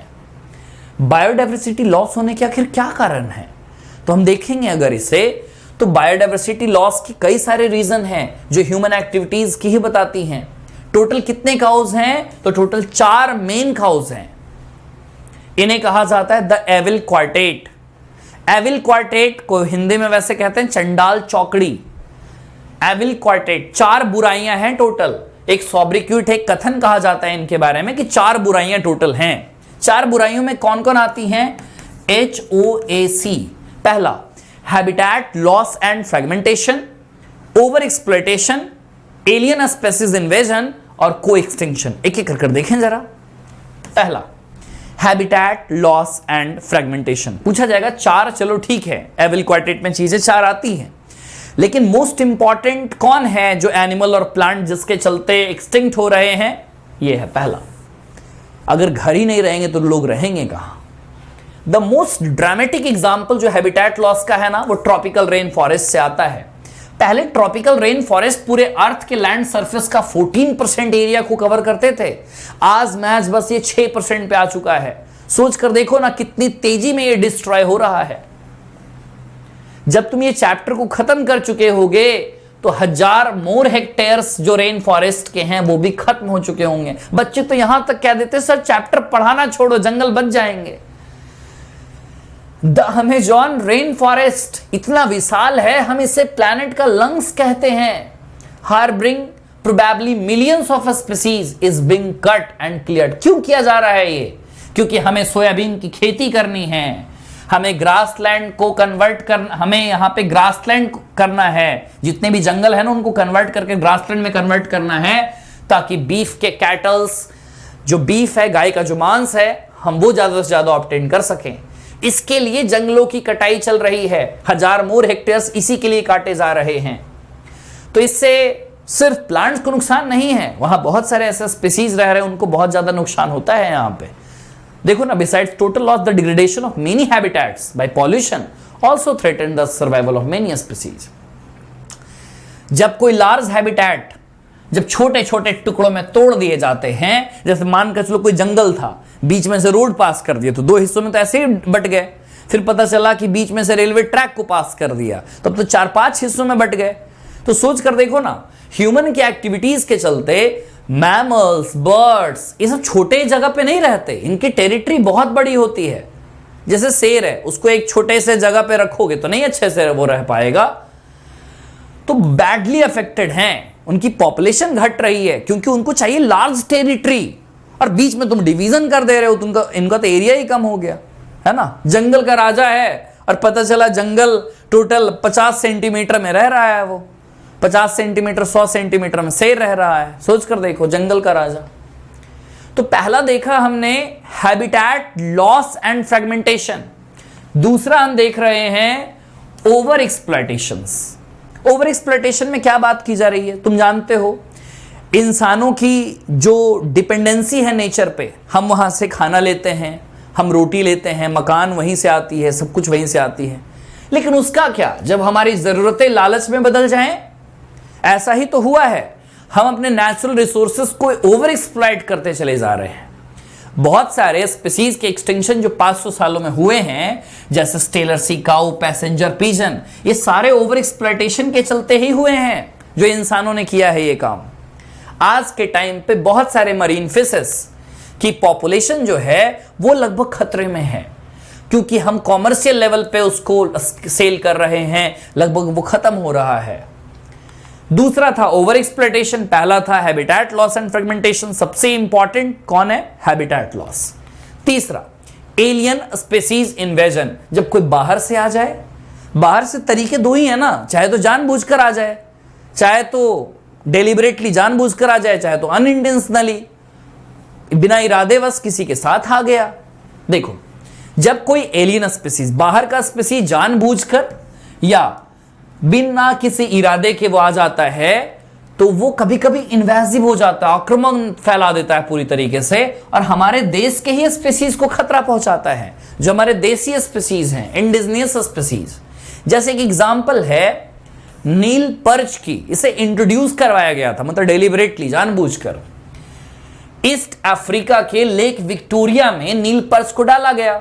इसके चलते उस लेक की 200 स्पीसीज थी किक्लिड फिश की, उसे यहां से लगभग जाना पड़ा, खत्म हो गई है स्पीसीज। किसके चलते? नील पर्च के चलते। बहुत बड़ी मछली होती है, सारे किक्लिड फिश को निपटा बैठी। You must be familiar with the environmental damage caused and threat posed to our native species. जैसे देखो ना, पता है तुम्हें, कैरेट ग्रास, पार्थेनियम जिसे कहते हैं, लैंटेना और वाटर हाइसिंथ, इकॉर्निया। इकॉर्निया को कौन नहीं जानता? आज सारे तालाबों में फैले बैठे हैं, है ना। तो the recent illegal introduction African catfish का किया गया, जैसे क्लैरियास गैरीपिनस, एक्वाकल्चर पर्पस के लिए किया गया, लेकिन हमारे ही देश के नदियों में जो कैटफिशेस रह रही हैं उनको नुकसान पहुंच रहा है क्लैरियास गैरीपिनस से। अफ्रीकन कैटफिश के चलते हमारे देश में जो मछलियां हैं उनको नुकसान पहुंच रहा है। कोएक्सटिंक्शन, तू नहीं तो मैं भी नहीं। अगर कोई स्पीसीज एक्सटिंक्ट हो जाता है तो जो भी प्लांट या एनिमल के स्पीसीज उससे जुड़ी हुई थी ऑब्लिगेटरी तौर पे, वो भी तो खत्म हो जाएगी ना। जैसे मानकर चलो कि बम्बल बी का नाम तुमने सुना होगा, वो ओफायरीज नाम को पॉलिनेट करती है। ओफायरीज नाम का एक ऑर्किड है, मेडिटेरियन ऑर्किड, उसको करती है। तो जिस दिन खत्म होगा बम्बल बी, उस दिन तो खत्म हो जाएगा ओफायरीज। चलो बम्बल बी का भी छोड़ो, नॉर्मल सी मधुमक्खी की बात करते हैं। अगर मधुमक्खी इस दुनिया से गायब हुआ ना, तो ये पूरी दुनिया की प्लांट की मैक्सिमम डाइवर्सिटी खत्म हो जाएगी, क्योंकि मैक्सिमम बी ही पॉलिनेट करते हैं सबको। जब कोई भी होस्ट फिश स्पीसीज एक्सटिंक्ट होता है तो उसके साथ रहने वाले उसके बॉडी के पैरासाइट्स, उनका क्या होगा? अनदर एग्जांपल प्लांट पॉलिनेटर का जो मैंने तुमको बताया, तो सब एक्सटिंक्शन का खतरा झेल रहे होंगे। तो सोच कर देखो ना, 4 चीजों से प्रॉब्लम क्रिएट हुई: habitat loss and fragmentation, alien species invasion, overexploitation, coextinction, बहुत सारा प्रॉब्लम हो रहा है। Major cause, habitat loss. अब बात उठती है कि बायोडायवर्सिटी को क्यों कंजर्व करें, क्या फायदा है यहां से? तो यहां से टोटल 3 फायदे हैं: नैरो, यूटिलिटेरियन, ब्रॉडली और एथिकल। यूटिलिटेरियन का मतलब क्या हुआ? यूटिलिटी, कितना इसकी उपयोगिता है। अगर हम बात करें नैरो लेवल पे कि क्या क्या फायदा हमें बायोडायवर्सिटी से मिल रहा है, तो बायोडायवर्सिटी से हम काउंटलेस बेनिफिट डिराइव करते हैं। जैसे हमारे खाने, जंगल में से लकड़ियां लाते हैं जलाने के लिए, fibre, construction material, industrial products जैसे tannin, lubricant, dyes, resins, perfumes, बहुत सारे मेडिसिनल इंपॉर्टेंस, ये सब आते हैं नैरो लेवल पे। और भी कुछ बात है जो डेटा इंपॉर्टेंट है। मोर देन 25% जो ड्रग्स हैं जो मार्केट में आज सोल्ड किए जा रहे हैं पूरी दुनिया में, वो प्लांट से ही तो डिराइव किए गए हैं। अगर प्लांट नहीं होंगे तो उन ड्रग्स का क्या होगा जो 25% ऑब्टेन किए जा रहे हैं? 25,000 से ज्यादा स्पीसीज जो प्लांट्स के हैं, एज वो ट्रेडिशनल मेडिसिन, आयुर्वेदिक मेडिसिन के तौर पे पूरी दुनिया उनका इस्तेमाल करती है। Nobody knows how many more medicinal useful plants there are in tropical rainforest waiting to be explored. अभी तो इतने सारे मेडिसिनल प्लांट्स होंगे जिनको किसी ने आज तक डिस्कवर भी नहीं किया. With increasing resources put into bioprospecting, बहुत ही इंपॉर्टेंट टर्म है. बायोप्रोस्पेक्टिंग का मतलब क्या हुआ? अगर हमें कोई स्पीसीज पता चला कि हाँ ये स्पीसीज है, उसका इंसान कौन कौन से लेवल पे फायदा उठाएगा वो देखो. एक तो मॉलिक्यूलर लेवल पे उस पर रिसर्च कर डालेगा, जेनेटिकल लेवल पे काम करेगा, उसके स्पीसीज लेवल का फायदा उठाएगा. मतलब हर एक लेवल पे किसी स्पीसीज को निचोड़ देना. अगर सीखना है तो वो लोग सीखें बायोप्रोस्पेक्टिंग से, पूरी तरीके से पोस्टमार्टम कर देना किसी का, सिंपल भाषा में बोला जाए तो. वो तो था नैरो यूटिलिटेरियन, जहां से कुछ लिमिटेड बेनिफिट्स हमें मिल रहे थे. अब हम बात करेंगे ब्रॉडली यूटिलिटेरियन की, जहां से बहुत ज्यादा फायदा है. बायोडायवर्सिटी का बहुत ज्यादा फायदा जो नेचर को मिल रहा है. जैसे अगर अमेज़न फॉरेस्ट की बात करें, जिसे लंग्स कहा जाता है प्लैनेट का, 20% जो पूरी दुनिया ऑक्सीजन आज ले रही है ना एटमॉस्फेयर में, 20% से ज्यादा जो ऑक्सीजन है ये कहां से मिल रहा? अमेज़न रेन फॉरेस्ट से. अगर वो ना हो तो सोच कर देखो, 20% ऑक्सीजन को खत्म कर दें, 80% ही बस बचा, तो वहां से आ रही है total oxygen 20%. Can be put an economic value on this service by nature. ऐसा किया है रॉबर्ट कॉन्स्टेंज और उनके कलीग्स ने. ये बात हुई है पहले वाले चैप्टर में इकोसिस्टम में, है ना. ये सब बातें हुई हैं जो हम लोग आगे करेंगे. तो ओवरऑल देखो ना, लोगों को कोरोना में ही पता चला कि हॉस्पिटल में कितना स्पेंड करना पड़ता है एक ऑक्सीजन सिलेंडर के लिए. तुम कमेंट में बताओगे एक सिलेंडर ऑक्सीजन की कीमत क्या होती है, कमेंट में. पॉलिनेशन, जिसके बिना हमें आज फ्रूट सीड नहीं मिल सकती, एक ऐसी सर्विस है जो इकोसिस्टम प्रोवाइड करता है. बहुत सारे पॉलिनेटर लेयर्स हैं, जैसे बीज, बम्बल बीज, बर्ड्स, बैट्स, ये सब हैं, इनसे पॉलिनेशन चलता है. What will the cost of accomplishing pollination without help from natural pollinators? बहुत सारे ऐसे बेनिफिट्स है ना जो हमें मिलती है नेचर से, इंटेंजिबल है, मतलब जिसका कोई मूल्य नहीं आंका जा सकता, जिसे हम टच नहीं कर सकते. मतलब एस्थेटिक प्लेजर्स मिलती हैं. क्या क्या है भाई? जंगलों में आराम से टहलना, है ना. Watching a spring flowers in full Bloom, फूलों को देखना खिलते हुए, बुलबुल के गानों को सुनना, बुलबुल की आवाज को सुनना. क्या हम इस पे प्राइस टैग लगा सकते हैं? नहीं. अब आती है बात एथिकल. नैरो में तो कुछ दवाइयों की बात की गई, फ्रूट्स की इस बात की गई, फिर अनाजों की बात की गई, फायरवुड्स की बात की गई, कंस्ट्रक्शन मटेरियल की बात की गई. ब्रॉडली में बात की गई पॉलिनेशन वगैरह की, और एथिकल में बात की जा रही है conserving biodiversity relates to what we owe to millions of plant animal microbes with whom we share this planet. अगर हम फिलोसफिकली या स्पिरिचुअली कहें तो हर एक स्पीसीज का कोई ना कोई वैल्यू होता है. इसलिए मैं हमेशा कहता हूं, हर एक बच्चा जो इस दुनिया में आया है उसका कोई ना कोई इंपॉर्टेंस तो जरूर है. क्या पता उसने अभी तक पहचाना नहीं है अपने आप को. क्योंकि एक बात हमेशा ध्यान रखना कि भगवान कभी कबाड़ नहीं बनाते. भगवान जो गॉड है नेवर प्रोड्यूस गार्बेज. कूड़े कचड़े इंसानें प्रोड्यूस करती हैं, क्योंकि भगवान कभी कबाड़ नहीं बनाते. इसलिए हमें जब बनाया होगा तो किसी खास मकसद के साथ बनाया होगा. तो हर एक स्पीसीज का अपना एक इंट्रिंसिक वैल्यू है, चाहे वो बैक्टीरिया ही क्यों ना हो. Even if it may not be of current और any economic value to us. आज नहीं है, क्या पता फ्यूचर में हो. We have a moral duty. हमारे पास ये मोरल ड्यूटी है ना कि हम अपने फ्यूचर जनरेशंस के लिए एक अच्छी बायोलॉजिकल लेगेसी छोड़कर जाएं. तो ये सब बातें यहां पे हैं. अब आखिरी टॉपिक है हमारा. पता तो चल गया कि बायोडायवर्सिटी के कितने काम हैं. अब हम इनको कंजर्व करें, आखिर कैसे बचाएं हम इन्हें. तो इसके लिए कई सारे मेथड हैं. इन सिटू कंजर्वेशन, इन सिटू और एक्स सिटू, है ना. तो ये हम लोग यहां पे देखने वाले हैं. जब हम कंजर्व करते हैं या प्रोटेक्ट करते हैं पूरे इकोसिस्टम को, तो it's biodiversity at all level is protected, है ना. जैसे हमें अगर एक जंगल में शेर को बचाना है तो पूरे जंगल को बचाना है ना. तो इसको बोलते हैं इन सिटू कंजर्वेशन. जैसे जो स्पीसीज खतरे में है उसको वहीं रहने दो और उस पूरे जंगल को बचा दो, तो इसे हम कहते हैं इन सिटू कंजर्वेशन. अगर वहां से उठा लिया ना तो वो इन सिटू नहीं रहा, वो एक्स सिटू कंजर्वेशन हो गया. जब किसी को ज्यादा खतरा होता है ना तो फिर एक्स सिटू कंजर्वेशन करना होता है. However, when there are situations where an animal or plant is endangered, मतलब ऐसा ऑर्गेनिज्म है ना जो कि नियर फ्यूचर में खत्म हो जाएगा, हाई रिस्क ऑफ एक्सटिंक्शन पे, जिसको बोलते हैं थ्रेटेंड। तो उसके लिए ना अर्जेंट मेजर उठाना चाहिए और उसको डिजायरेबल अप्रोच जहां वो चाहिए ना वहां लेकर चले जाना चाहिए। इसको बोलते हैं XC2। जब लग रहा है कोई स्पीसीज बहुत ज्यादा खतरे में नहीं है तो उसको वहीं रहने दिया जाए, और जब लग रहा है कि बहुत खतरा है तो उसको उठाकर कहीं और लेकर जाया जाए, उसको बोलते हैं XC2। बाहर ले जा रहे हैं ना तो ऑफ साइट कंजर्वेशन। अब इन सीटू कंजर्वेशन में क्या है, faced with conflict between, in situ मतलब जहां है ना वहीं पे प्रोटेक्शन दे दे, तो faced with conflict between development and conservation many nation, बहुत सारे जो देश है ना ये बात को रियलिस्टिक मानते ही नहीं है। वो सोचते हैं कि इतना पैसा क्यों लगाया जाए बायोलॉजिकल वेल्थ को प्रोटेक्ट करने में, लेकिन वो उनको ये नहीं पता कि आगे फ्यूचर कैसा होगा अगर ये स्पीसीज हमारे अर्थ पे होंगे ही नहीं। बहुत सारे स्पीसीज तो इस बात की चिंता कर रहे हैं, इस बात को सोच रहे हैं कोई तो हमें बचाने आएगा। अब इसमें क्या क्या बातें आती हैं वो देखें। इसको एड्रेस करने के लिए बहुत सारे जो इन्वायरमेंटल कंजर्वेशनिस्ट होते हैं उन्होंने कुछ कुछ काम किया है, कुछ कुछ तैयार किए गए हैं बायोडायवर्सिटी हॉटस्पॉट्स।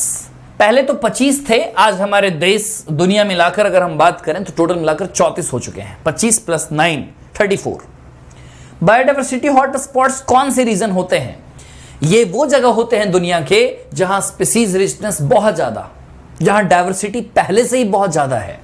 दूसरा, हाई डिग्री ऑफ इंडेमिज्म। इंडेमिज्म का मतलब होता है, समझे जरा, इंडेमिक स्पीसीज से मैं पहले बताता हूं। इंडेमिक स्पीसीज वो स्पीसीज होते हैं जो दुनिया में किसी भी पर्टिकुलर जगह पे मिलते हैं, जैसे न्यूजीलैंड में कीवी है ना, ऑस्ट्रेलिया का कंगारू, ये पूरी दुनिया में और कहीं नहीं मिलते हैं, लिमिटेड जगहों पे ही मिलते हैं ये, तो वो होते हैं वहां के इंडेमिक स्पीसीज। तो जहां भी बायोडायवर्सिटी हॉटस्पॉट है ना तो वहां पे इंडेमिज्म बहुत ज्यादा है, ठीक है, एंडेमिक स्पीसीज वहां की बहुत ज्यादा है, ठीक है। तो ओवरऑल ये बात है, 25 पहले बायोडायवर्सिटी हॉटस्पॉट बनाए गए थे, लेकिन जैसे जैसे जरूरत पड़ी तो उसमें 9 और भी ऐड किए गए और आज पूरी दुनिया में मिलाकर टोटल 34 बायोडायवर्सिटी हॉटस्पॉट हैं। हम अगर बात करें तो हमारे इंडिया में टोटल 3 बायोडायवर्सिटी हॉटस्पॉट हैं, नाम याद रखेंगे, western Ghat and Sri Lanka, Indo Burma और हिमालय। ये लगभग हम बात करें तो हाई बायोडायवर्सिटी रीजन हमारे देश की है, ठीक है। देखो 3 बातें हैं जहां पे हम बनाते हैं उनको बायोडायवर्सिटी। पहली बात तो हमने देखी कि बायोडायवर्सिटी हॉटस्पॉट वो होंगे जहां high level of species richness, दूसरा हाई डिग्री ऑफ इंडेमिज्म, और तीसरा वो होगा जहां पर हैबिटेट की लॉस बहुत ज्यादा तेजी से हो रही है, तो ये जगहों को बोला जाता है।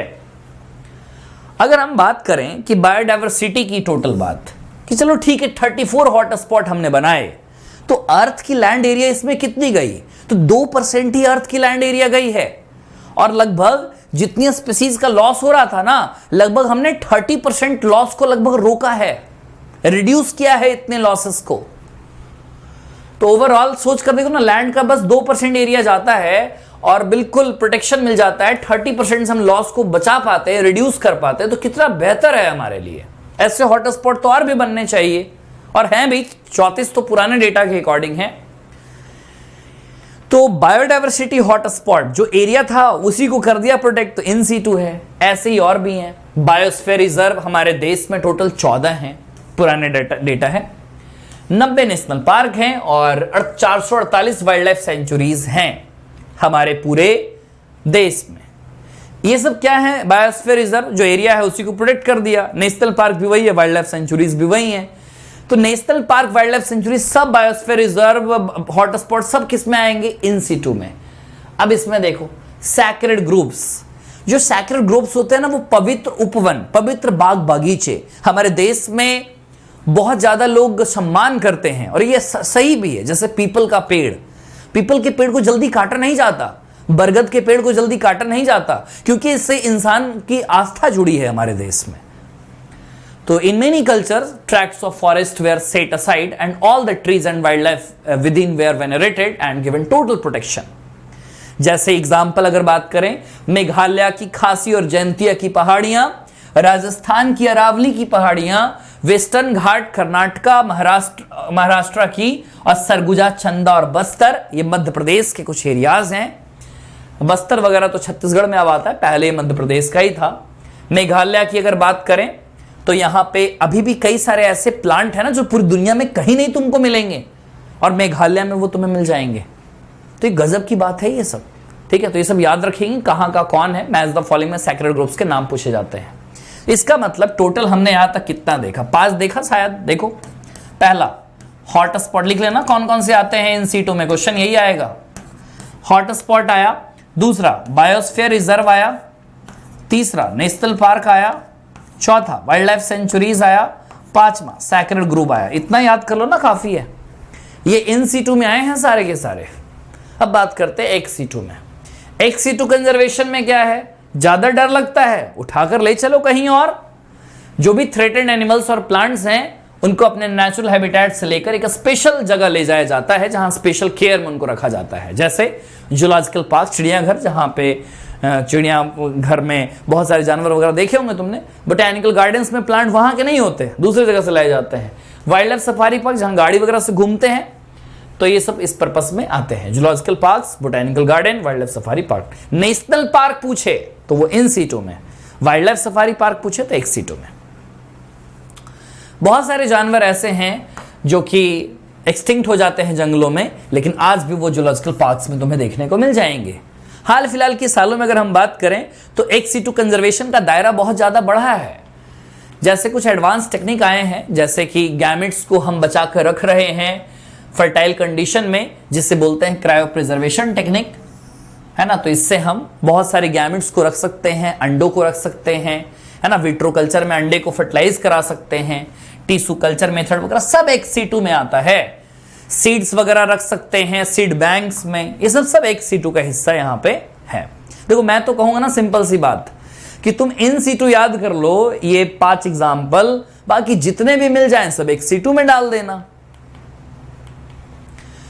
बायोडायवर्सिटी की कोई पॉलिटिकल बाउंड्रीज नहीं हो सकती, क्योंकि कंजर्वेशन करना पूरी बायोडायवर्सिटी के सबके हिस्से में आता है, सबकी रिस्पॉन्सिबिलिटी है। ये कुछ ऐसा ही हुआ historic convention on biological diversity, जिसे दुनिया अर्थ समिट के नाम से बुलाती है।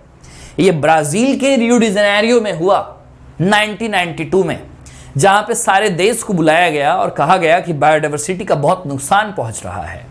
हम कुछ ऐसा करें कि हमारा काम भी ना रुके, जिस रफ्तार में हमारे देश की प्रगति हो रही है वो भी होती रहे, और इसके साथ ही हम बायोडायवर्सिटी को भी बचा सके। तो द अर्थ समिट कब हुई? 1992 में। किसके लिए हुई? ग्रीन हाउस इफेक्ट के लिए नहीं, ओजोन के लिए नहीं, बायोडायवर्सिटी को बचाने के लिए हुई। सारे देश ने हिस्सा लिया और उन्होंने कहा कि आगे आने वाले टाइम में ये ठीक कर लेंगे। लेकिन इसके फॉलोअप के लिए एक वर्ल्ड समिट रखा गया, ये भी वही बायोडायवर्सिटी को बचाने के लिए, लेकिन अब जगह चेंज की गई। साउथ अफ्रीका के जोहान्सबर्ग में ये रखा गया। 190 देश इसमें फिर से पार्टिसिपेट किए 2002 में, और सब ने ये शपथ लिया कि 2010 तक एक सिग्निफिकेंट रिडक्शन देखने को मिलेगा। जिस रफ्तार से बायोडायवर्सिटी लॉस हो रही है ना, ग्लोबल लेवल पे, रीजनल लेवल पे, लोकल लेवल पे, हम इसमें एक सिग्निफिकेंट रिडक्शन लाएंगे। लेकिन ये बातें बस महज बातें ही रह गई। तो याद रखेंगे, 2002 में होती है वर्ल्ड समिट और 1992 में होती है द अर्थ समिट, और 2010 तक के टारगेट रखा गया था कि जितने भी लॉस हो रहे हैं उनको हम रोक सके। समझ गए? तो ये सारी बातें हमें ध्यान रखनी है। इसी के साथ ये चैप्टर पूरा खत्म हो गया। कहानियों से कोशिश की कि बोलता जाऊं और ये चैप्टर बस तुम सुनते जाओ, ऐसा ही है ये चैप्टर। ट्राई सोचा था कि 1 घंटे में कंप्लीट हो जाएगा, लेकिन 1 घंटे 13 मिनट हो चुके हैं। कोई बात नहीं, ठीक है। स्टार्टिंग में 3-4 मिनट तो इंट्रोडक्शन में ही चले जाते हैं। इसके क्वेश्चंस वगैरह हम करेंगे स्पेशल क्लास में। तो ये चैप्टर कैसा लगा मुझे कमेंट में जरूर बताना। अब एक दिन में 2-2 चैप्टर आ रहे हैं, है ना। तो रात के करीब अभी 12:30 बज रहे हैं और ये वीडियो तुम्हारे लिए मैंने रिकॉर्ड किया। अब आगे डेली जो है 2-2 वीडियोस आएंगी, है ना। कुछ पहले जो प्रॉब्लम वगैरह हुआ तो उसके कारण डेली कभी 1, कभी 2-3 दिनों में एक चल रही थी। अब रेगुलर वीडियोस होंगी। 23 तक मैंने पहले भी बोल रखा था, वो चीज़ हो जाएगी। तो कैसा लगा मुझे कमेंट में ज़रूर बताना, और अपना ख्याल रखें। Bye bye, thank you.